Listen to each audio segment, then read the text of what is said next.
आज से लगभग 2 साल पहले कुछ लोगों को देखा गया अमेरिका में सड़कों पे, जो बहुत ही वियर्ड बिहेव कर रहे थे। इनका वीडियो सोशल मीडिया पर बहुत तेजी से वायरल होने लगा। इसके बाद लोग अपनी अपनी थ्योरीज बनाने लगे। ज्यादा थ्योरीज बकवास थी, सिवाय एक को छोड़ के, द ज़ोंबी वायरस। लोगों को लग रहा था ये लोग किसी वायरस की चपेट में आ गए and they are turning into zombies.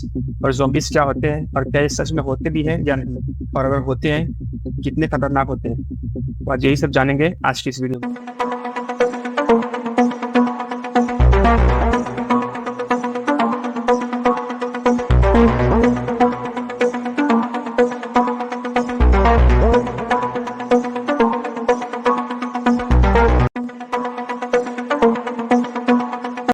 पहले तो हम लोग ये समझेंगे कि ज़ोंबी वर्ड आया कहाँ से और इसका मतलब क्या होता है। अफ्रीका में एक रिलीजन है वोडू या वुडू।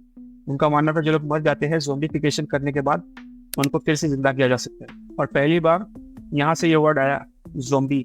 ये अफ्रीकन लैंग्वेज का एक वर्ड हो जिसका कोई पर्टिकुलर मीनिंग नहीं है, लेकिन कह सकते हैं कि ज़ोंबी मतलब एक ऐसा इंसान जो मर चुका है लेकिन फिर भी जिंदा है। वो कुछ फील नहीं कर सकता है, एक तरीके से जिंदा लाश। और कुछ लोग द वॉकिंग डेड भी इन्हें कहते हैं। साल 1819 में एक ब्राजीलियन पोएट थे, रॉबर्ट साउदी। इन्होंने पहली बार अपनी पोएट्री में ज़ोंबी वर्ड का यूज किया और इस तरह पहली बार ये वर्ड पब्लिक डोमेन में आया। और इसके बाद साल 1968 में डायरेक्टर जॉर्ज रोमेरो को एक फिल्म आई जिसका नाम था the night of living dead. इस मूवी के आने के बाद पूरी दुनिया में ज़ोंबीज फेमस हो गए और इसके बाद इनके ऊपर कई मूवीज बनाई गई। और जिस तरह से इन मूवीज में ज़ोंबीज को पोर्ट्रेट किया जा रहा था वो देखने में बहुत फैसिनेटिंग लगता था। लेकिन सवाल अभी भी यही है कि ज़ोंबीज होते हैं क्या नहीं, ये फिर एक मिथ है। आज के वक्त में जो वुडू रिलीजन को मानते हैं उनमें से ज़्यादातर लोगों का कहना यह है कि ज़ोंबीज सच नहीं है, दे आर मिथ। लेकिन कई लोगों का ये भी मानना है कि ज़ोंबी फिक्शन के जरिए एक वुडू प्रैक्टिशनर ने कई लोगों को जिंदा किया है। इनके मुताबिक Bokor herbs, fish, animal parts और हड्डियों का एक पाउडर बना दूंगा जिसके अंदर होता है टेट्राडोटॉक्सिन, जो कि एक बहुत डेडली न्यूरोटॉक्सिन है जो कि ज़्यादातर वाटर स्पीशीज के अंदर पाया जाता है।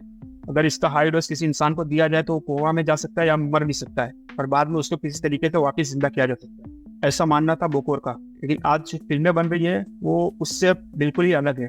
आज की मूवीज में दिखाया जाता है कि एक पर्टिकुलर वायरस से लोग इन्फेक्ट होके फिर वो आपस में एक दूसरे को बाइट करते हैं और इस वजह से लोग ज़ोंबी से बदलने लगे और पूरी दुनिया में एक ज़ोंबी आउटब्रेक हो गया। ये देखना और सुनने में जितना फैसिनेटिंग और पॉसिबल लगता है, रियल लाइफ में ये उतना ही इम्पॉसिबल है। ज़ोंबी आउटब्रेक होना तो दूर, लेकिन अभी तक कोई ऐसा भी केस नहीं है जिसको देख के ये कहा जा सकता है कि ज़ोंबी सच में होते हैं। हाँ, लेकिन हिस्ट्री में कई ऐसे केस सामने आए जहाँ की कोई एक पर्टिकुलर इंसान को डेड मान लिया गया है लेकिन कुछ वक्त बाद उसे जिंदा देखा गया है। लेकिन आउट एंड आउट ऐसा कोई केस नहीं आया जिससे देखकर ये कहा जा सकता है कि ये ज़ोंबी है।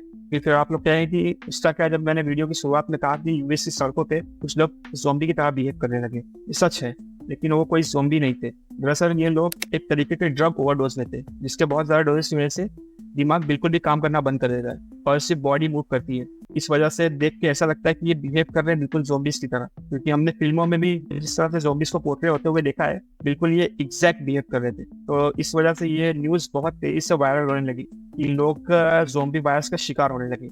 जो वीडियो वायरल हुआ था ये पूरी तरीके से ड्रग ओवरडोज लोगों की ऐसी हालत होने लगी, लेकिन हम इस चीज़ को पूरी तरीके से नकार भी नहीं सकते।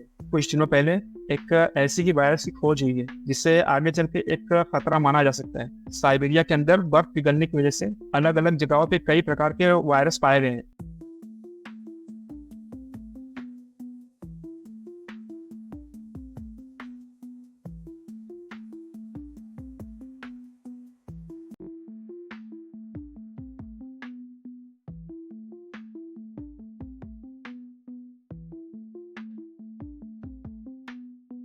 यह वायरस 48,500 सालों से बर्फ के अंदर मौजूद थे और ग्लोबल वार्मिंग की वजह से बर्फ पिघलने की वजह से ये वायरस ऊपरी सतह में आ गए।